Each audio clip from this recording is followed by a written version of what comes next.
అప్పుల బాధలు వెంటాడుతున్నాయా? అయితే 6 జేవిఆర్ వారి జాతిరత్నాలు ధరించండి. హాయ్, వెల్కమ్ టు మనం టీవీ. తెలంగాణ ప్రభుత్వం రాష్ట్ర కాంగ్రెస్ నాయకత్వంపై కొంతకాలంగా ధిక్కార స్వరం వినిపిస్తున్నారు మునుగోడు ఎమ్మెల్యే కోమటిరెడ్డి రాజగోపాల్ రెడ్డి. తనకు మంత్రి పదవి విషయంలో దేవుడు వరమిచ్చిన పూజారి కరుణించలేదన్న అభిప్రాయంతో ఉన్నారట ఈ హస్తం సీనియర్ నేత. దాంతో స్వరం పెంచుతున్నట్లు కనిపిస్తోంది. ఆల్రెడీ పెంచాలనుకున్నది వేరే విషయం. ఆలస్యమైనా పర్వాలేదు, మంత్రి పదవి వస్తుంది, వేచి చూసే ఓపిక నాకుందని ఓవైపు అంటూనే సమయం సందర్భం వచ్చినప్పుడు ఏమాత్రం వదలకుండా రాష్ట్ర నాయకత్వంపై తన అసంతృప్తిని వ్యక్తం చేస్తూనే ఉన్నారు కోమటిరెడ్డి రాజగోపాల్ రెడ్డి. సో ఈ క్రమంలోనే తాజాగా రీజనల్ రింగ్ రోడ్డు భూ బాధితులతో సమావేశమైన రాజగోపాల్ రెడ్డి ఆ సమావేశంలో చేసిన కామెంట్స్ కాకరేపుతున్నాయి.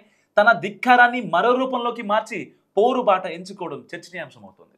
అధికార పార్టీలో ఉండి కూడా ప్రభుత్వం మీద పోరాటం కోసం రూట్ మార్చి టాప్ గేర్ వేశారా అనే చర్చ జరుగుతుంది కాంగ్రెస్ పార్టీలో.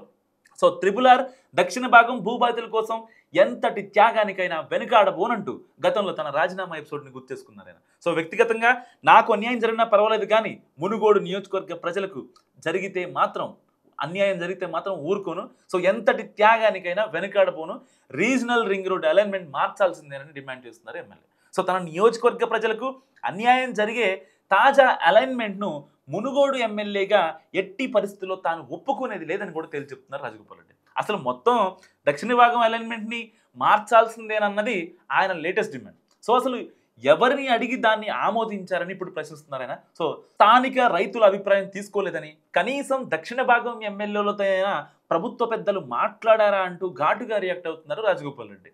వ్యవస్థను స్తంభింపజేస్తేనే అలైన్మెంట్ విషయంలో రాష్ట్ర ప్రభుత్వం దిగి వస్తుందని, రైతులకు న్యాయం జరుగుతుందని అనడం ద్వారా తన రూట్ ఏంటో చెప్పకనే చెబుతున్నారు కోమటిరెడ్డి రాజగోపాల్ రెడ్డి. ఆయన వ్యాఖ్యలు భూబాధితుల్లో ఉత్సాహం నింపుతుండగా హస్తం పార్టీలో మాత్రం కొత్త పంచాయతీకి తరలిస్తుందన్న అభిప్రాయం బలపడుతుంది.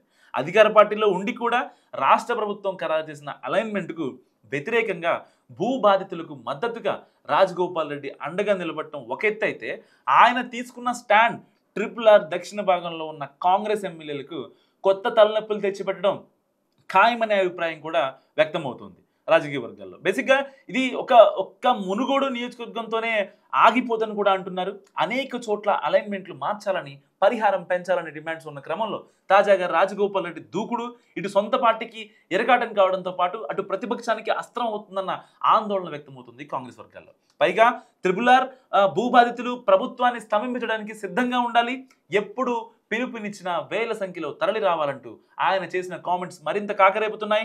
భూబాధితులతో రాజగోపాల్ రెడ్డి వరుసగా మీటింగ్స్ పెడుతుండడంతో రాజు కంటే మొండోడు బలవంతుడన్న సామెతను గుర్తు చేసుకుంటున్నారు జిల్లావాసులు. సో ఈ పరిస్థితిలో మునుగోడు ఎమ్మెల్యేని కాంగ్రెస్ పెద్దలు ఎలా డీల్ చేస్తారన్నది ఆసక్తికరంగా మారింది. ఎందుకు ఆసక్తికరంగా మారింది అంటే, ఒక మాటను రాజు కన్నా మొండోడు బలవంతుడు. ఇప్పుడు ఒకవేళ రాజు రేవంత్ రెడ్డి, మొండోడు కోమటిరెడ్డి రాజగోపాల్ రెడ్డి. సో ఇప్పుడు ఈయన పట్టుబట్టాడు కాబట్టి రాజు ఒప్పుకోవాల్సిందే, మొండి పట్టుబట్టాడు కాబట్టి రేవంత్ రెడ్డి ఒప్పుకోవాలన్నదని దీని సారాంశం. మరి రేవంత్ రెడ్డి ఒప్పుకుంటాడా లేదా?